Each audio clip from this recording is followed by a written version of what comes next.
भारत माता की। भारत माता की। आवाज पहाड़ी के उस पार सुनाई देनी चाहिए। भारत माता की। भारत माता की। लद्दाख के lieutenant governor B D Mishra ji, केंद्रीय मंत्री Sanjay Seth, chief of defence staff general Anil Chauhan, तीनों सेनाओं के सेनाध्यक्ष करगिल युद्ध के समय सेनाध्यक्ष रहे जनरल वीपी मलिक जी, पूर्व सेनाध्यक्ष जनरल मनोज पांडे जी, वीरता पुरस्कार प्राप्त सेवारत और सेवानिवृत्त सैनिकों, करगिल युद्ध के बहादुर वीरों की माताएं, वीर नारियां और उनके समस्त परिजन, सेना के बहादुर जवानों और मेरे प्रिय देशवासियों, आज लद्दाख की ये महान धरती कारगिल विजय के 25 वर्ष पूरे होने की साक्षी बन रही है। कारगिल विजय दिवस हमें बताता है कि राष्ट्र के लिए दिए गए बलिदान अमर होते हैं। दिन, महीने, वर्ष, सदियां गुजरते हैं, सर्दियां भी गुजरती हैं, मौसम भी बदलते हैं, लेकिन राष्ट्र की रक्षा के लिए अपनी जान की बाजी लगाने वालों के नाम अमिट रहते हैं। ये देश हमारी सेना के पराक्रमी महानायकों का सदा सर्वदा ऋणी है। ये देश उनके प्रति कृतज्ञ है। साथियों, मेरा सौभाग्य है कि कारगिल युद्ध के समय मैं एक सामान्य देशवासी के रूप में अपने सैनिकों के बीच था। आज जब मैं फिर करगिल की धरती पर हूं, तो स्वाभाविक है वो स्मृतियां मेरे मन में ताजा हो गई है। मुझे याद है किस तरह हमारी सेनाओं ने इतनी ऊंचाई पर इतने कठिन युद्ध ऑपरेशन को अंजाम दिया था। मैं देश को विजय दिलाने वाले ऐसे सभी शूरवीरों को आदरपूर्वक प्रणाम करता हूं। मैं उन शहीदों को नमन करता हूं जिन्होंने कारगिल में मातृभूमि की रक्षा के लिए अपना सर्वोच्च बलिदान दिया। साथियों, कारगिल में हमने केवल युद्ध नहीं जीता था, हमने सत्य, संयम और सामर्थ्य का अद्भुत परिचय दिया था। आप जानते हैं, भारत उस समय शांति के लिए प्रयास कर रहा था। बदले में पाकिस्तान ने फिर एक बार अपना अविश्वासी चेहरा दिखाया। लेकिन सत्य के सामने असत्य और आतंक की हार हुई। साथियों, पाकिस्तान ने अतीत में जितने भी दुष्प्रयास किए, उसे मुंह की खानी पड़ी है। लेकिन पाकिस्तान ने अपने इतिहास से कुछ नहीं सीखा है। वो आतंकवाद के सहारे, प्रॉक्सी वॉर के सहारे अपने आप को प्रासंगिक बनाए रखने का प्रयास कर रहा है। लेकिन आज जब मैं उस जगह से बोल रहा हूं जहां आतंक के आकाओं को मेरी आवाज सीधे सुनाई पड़ रही है, मैं आतंकवाद के इन सरपरस्तों को कहना चाहता हूं कि उनके नापाक मंसूबे कभी कामयाब नहीं होंगे।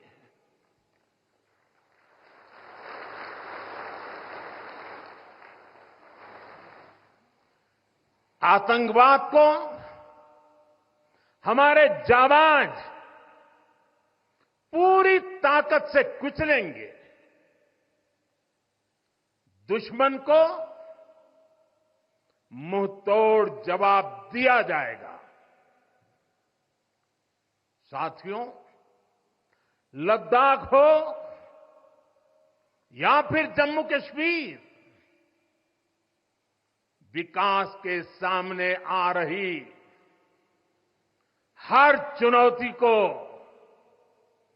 भारत परास्त करके ही रहेगा।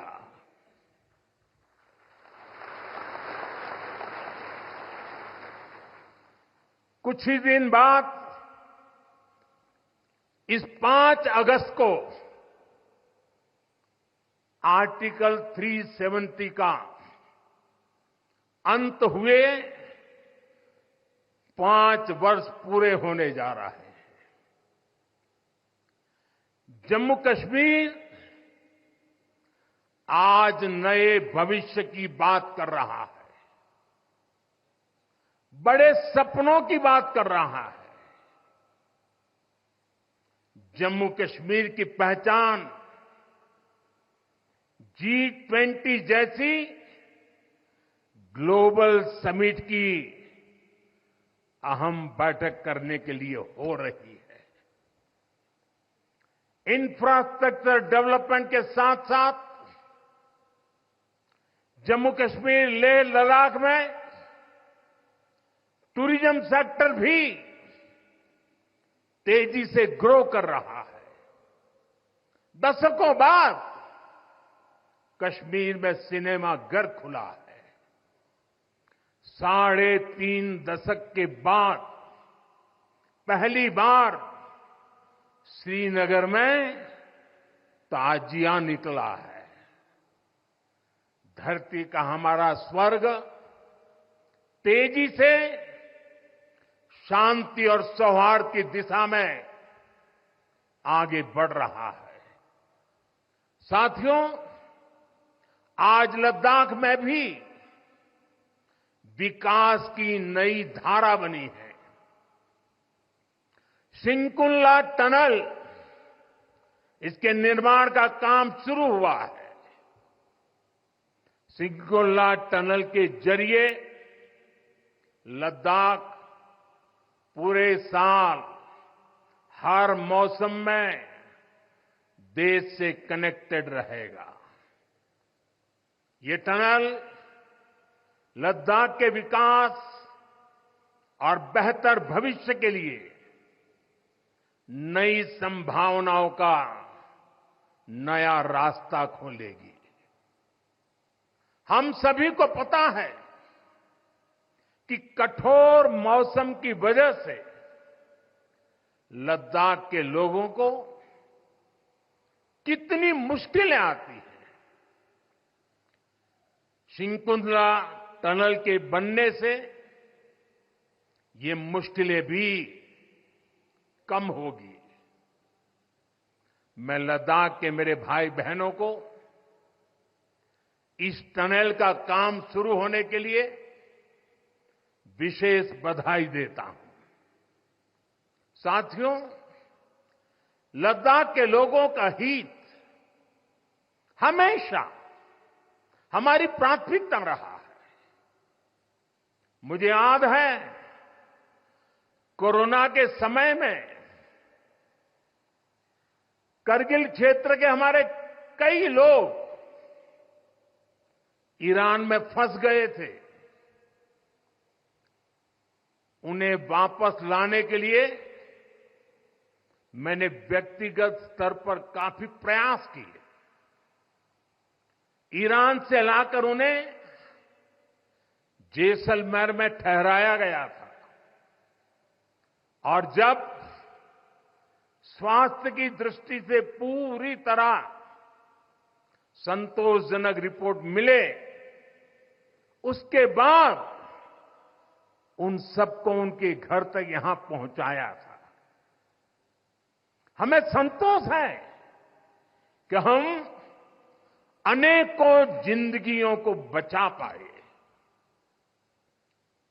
यहां के लोगों की सुविधाएं बढ़े, ईज ऑफ लिविंग बढ़े, इसके लिए भारत सरकार निरंतर प्रयास कर रही है। बीते 5 वर्षों में ही हमने लद्दाख के बजट को 1100 करोड़ से बढ़ाकर 6000 करोड़ रुपये कर दिया है।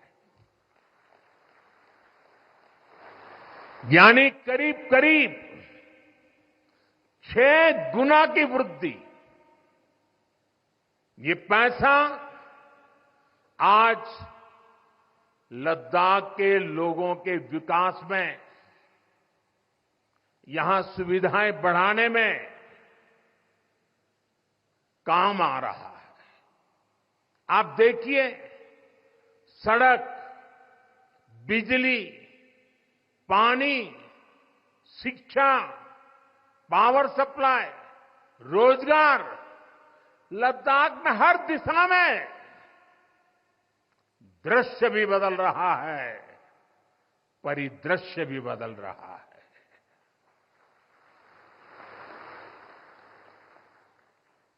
पहली बार यहां होलिस्टिक प्लानिंग के साथ काम हो रहा है। जल जीवन मिशन की वजह से अब लद्दाख के 90% से ज्यादा घरों में पाइप से पीने का पानी पहुंच रहा है। लद्दाख के युवाओं को क्वालिटी हायर एजुकेशन मिले, इसके लिए यहां सिंधु सेंट्रल यूनिवर्सिटी का निर्माण हो रहा है। पूरे लद्दाख क्षेत्र को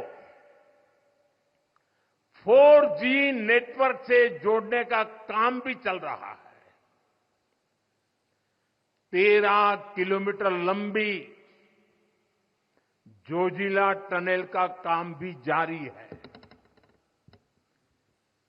इसके वजन बनने से नेशनल हाईवे नंबर 1 पर भी ऑल वेदर कनेक्टिविटी हो जाएगी। साथियों, हमने देश के सीमावर्ती क्षेत्रों में विकास के असाधारण लक्ष्य तय किए हैं। चैलेंजिंग टास्क को अपने हाथों में लिया है। बॉर्डर रोड ऑर्गेनाइजेशन बीआरओ ने ऐसे लक्ष्यों को पूरा करने के लिए अभूतपूर्व गति से काम किया है। बीआरओ ने पिछले 3 साल में ही 330 से ज्यादा इंफ्रास्ट्रक्चर प्रोजेक्ट पूरे किए हैं। इसमें लद्दाख के विकास कार्यों से लेकर पूर्वोत्तर में सेला टनल जैसे प्रोजेक्ट भी शामिल है। मुश्किल टेरेन्स में विकास की एक गति नए भारत की क्षमता और दिशा दोनों दिखाते हैं। साथियों, आज की वैश्विक परिस्थितियां पहले से अलग है। इसलिए हमारी सेनाओं को हथियारों और उपकरणों के साथ साथ कार्यशैली और व्यवस्थाओं में भी आधुनिक होना चाहिए। इसलिए देश दशकों से डिफेंस सेक्टर में बड़े रिफॉर्म्स की जरूरत महसूस करता रहा था। सेना स्वयं वर्षों से इसकी मांग कर रही थी, लेकिन दुर्भाग्य से पहले इसे उतना महत्व नहीं दिया गया। बीते 10 वर्षों में हमने डिफेंस रिफॉर्म्स को रक्षा क्षेत्र की पहली प्राथमिकता बनाया है। इन रिफॉर्म्स के कारण आज हमारी सेनाएं ज्यादा सक्षम हुई हैं, आत्मनिर्भर हो रही है। आज डिफेंस प्रोक्योरमेंट में बड़ी हिस्सेदारी भारतीय डिफेंस इंडस्ट्री को दी जा रही है। डिफेंस में रिसर्च एंड डेवलपमेंट बजट का भी 25% प्राइवेट सेक्टर के लिए रिजर्व किया गया है। ऐसे ही प्रयासों का परिणाम है कि भारत का डिफेंस प्रोडक्शन अब 1.25 लाख करोड़ रुपए से ज्यादा हो चुका है। कभी भारत की गिनती हथियार मंगाने वाले देश के रूप में भी थी। अब भारत एक्सपोर्टर के तौर पर अपनी पहचान बना रहा है।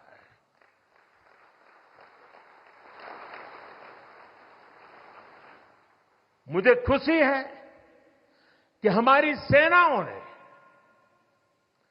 5,000 से ज्यादा हथियारों और ये सैन्य उपकरणों की लिस्ट बनाकर ये तय किया है कि अब ये 5,000 आइटम्स बाहर से नहीं मंगवाए जाएंगे। मैं इसके लिए सेना नेतृत्व को बधाई देता हूं। साथियों, डिफेंस सेक्टर में रिफॉर्म्स के लिए भी भारत की आर्म्ड फोर्सेस की सराहना करना चाहता हूं। हमारी सेनाओं ने बीते वर्षों में कई साहसिक निर्णय लिए हैं। सेना द्वारा किए गए जरूरी रिफॉर्म्स का एक उदाहरण अग्निपथ स्कीम भी है। दशकों तक संसद से लेकर अनेक कमेटी तक में सेनाओं को युवा बनाने पर चर्चाएं होती रही है। भारत के सैनिकों की औसत आयु, एवरेज एज, ग्लोबल एवरेज से ज्यादा होना, ये हम सबकी चिंता बढ़ाता रहा है। इसलिए ये विषय बरसों तक अनेक कमिटियों में भी उठा,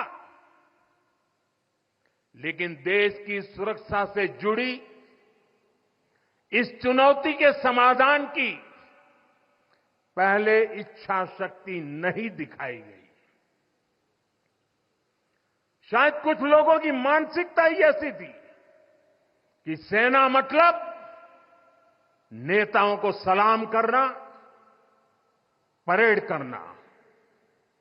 हमारे लिए सेना मतलब 140 करोड़ देशवासियों की आस्था। हमारे लिए सेना मतलब 140 करोड़ देशवासियों की शांति की गारंटी। हमारे लिए सेना मतलब देश की सीमाओं को सुरक्षा की गारंटी। अग्निपथ योजना के जरिए देश ने इस महत्वपूर्ण सपने को एड्रेस किया है। अग्निपथ का लक्ष्य सेनाओं को युवा बनाना है। अग्निपथ का लक्ष्य सेनाओं को युद्ध के लिए निरंतर योग्य बनाए रखना है। दुर्भाग्य से राष्ट्रीय सुरक्षा से जुड़े इतने संवेदनशील विषय को कुछ लोगों ने राजनीति का विषय बना दिया है। कुछ लोग सेना के इस रिफॉर्म पर भी अपने व्यक्तिगत स्वार्थ में झूठ की राजनीति कर रहे हैं। ये वही लोग हैं जिन्होंने सेनाओं में हजारों करोड़ के घोटाले करके हमारी सेनाओं को कमजोर किया। ये वही लोग हैं जो चाहते थे कि एयरफोर्स को कभी आधुनिक फाइटर जेट न मिल पाए। ये वही लोग हैं जिन्होंने तेजस फाइटर प्लेन को भी डिब्बे में बंद करने की तैयारी कर ली थी। साथियों, सच्चाई ये है कि अग्निपथ योजना से देश की ताकत बढ़ेगी और देश का सामर्थ्यवान युवा भी मातृभूमि की सेवा के लिए आगे आएगा। प्राइवेट सेक्टर और पैरामिलिट्री फोर्सेस में भी अग्निवीरों को प्राथमिकता देने की घोषणाएं की है। मैं तो हैरान हूं, कुछ लोगों की समझ को क्या हुआ है, उनकी सोच को क्या हो चुका है। ऐसा भ्रम फैला रहे हैं कि सरकार पेंशन के पैसे बचाने के लिए ये योजना लेकर आई है। मैं जरा ऐसे लोगों की सोच से शर्म आती है, लेकिन मैं ऐसे लोगों से पूछना चाहता हूं, जरा कोई मुझे बताए, आज मोदी के शासनकाल में जो भर्ती होगा, क्या आज ही उसको पेंशन देना है क्या? उसको पेंशन देने की नौबत 30 साल के बाद आएगी और तब तो मोदी 105 साल का हुआ होगा और तब न भी मोदी की सरकार होगी। क्या मोदी जब 105 साल का होगा, 30 साल के बाद जो पेंशन बचेगा उसके लिए मोदी ऐसा राजनीतिक है जो आज गाली खाएगा? क्या तर्क दे रहे हैं? लेकिन साथियों, मेरे लिए दल नहीं, देश सर्वोपरि है।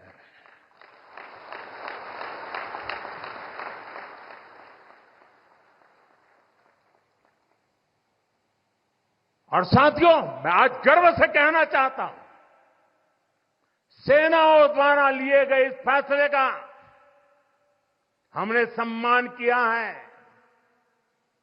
और जैसा मैंने पहले कहा, हम राजनीति के लिए नहीं, राष्ट्र नीति के लिए काम करते हैं। हमारे लिए राष्ट्र की सुरक्षा सर्वोपरि है। हमारे लिए 140 करोड़ की शांति ये सबसे पहले है। साथियों, जो लोग देश के युवाओं को गुमराह कर रहे हैं, उनका इतिहास साक्षी है कि उन्हें सैनिकों की कोई परवाह नहीं है। ये वही लोग हैं जिन्होंने एक मामूली रकम 500 करोड़ रुपए दिखाकर वन रैंक वन पेंशन पर झूठ बोला था। 500 करोड़। ये हमारी सरकार है जिसने वन रैंक वन पेंशन लागू किया। पूर्व सैनिकों को 1.25 लाख करोड़ रुपए से ज्यादा दिए गए। अब कहां 500 करोड़, कहां 1.25 लाख करोड़। इतना झूठ और देश के जवानों की आंख में धूल झोंकने का पाप। ये वही लोग हैं जिन्होंने आजादी के 7 दशक बाद भी सेना की मांग होने के बावजूद भी, देश के वीर सैनिकों के परिवारों की मांग होने के बाद भी हमारे शहीदों के लिए वॉर मेमोरियल नहीं बनाया। टालते गए, कमिटियां बनाते गए, नक्शे दिखाते गए। ये वही लोग हैं जिन्होंने सीमा पर तैनात हमारे जवानों को पर्याप्त बुलेट प्रूफ जैकेट्स भी नहीं दी थी। और साथियों, ये वही लोग हैं जो करगिल विजय दिवस को भी नजरअंदाज करते रहे। ये तो देश की कोटि कोटि जनता के आशीर्वाद है कि मुझे तीसरी बार सरकार बनाने का मौका मिला और इसलिए आज ये महत्वपूर्ण ऐतिहासिक घटना का हम पुण्य स्मरण कर पा रहे हैं। वरना अगर वही आ जाते तो इस युद्ध विजय की इस तारीख को याद नहीं करते। साथियों, कारगिल की विजय ये किसी सरकार की विजय नहीं थी। कारगिल की विजय ये किसी दल का विजय नहीं था। ये विजय देश की थी। ये विजय देश की विरासत है। ये देश के गर्व और स्वाभिमान का पर्व है। मैं एक बार फिर 140 करोड़ देशवासियों की तरफ से मेरे वीर जवानों को श्रद्धापूर्वक नमन करता हूं। सभी देशवासियों को पुनः एक बार कारगिल विजय के 25 वर्ष की शुभकामनाएं देता हूं। मेरे साथ बोलिए, भारत माता की। ये भारत माता की जय मेरे उन वीर शहीदों के लिए है, मेरे वीर भारत मां के वीर सपूतों के लिए है।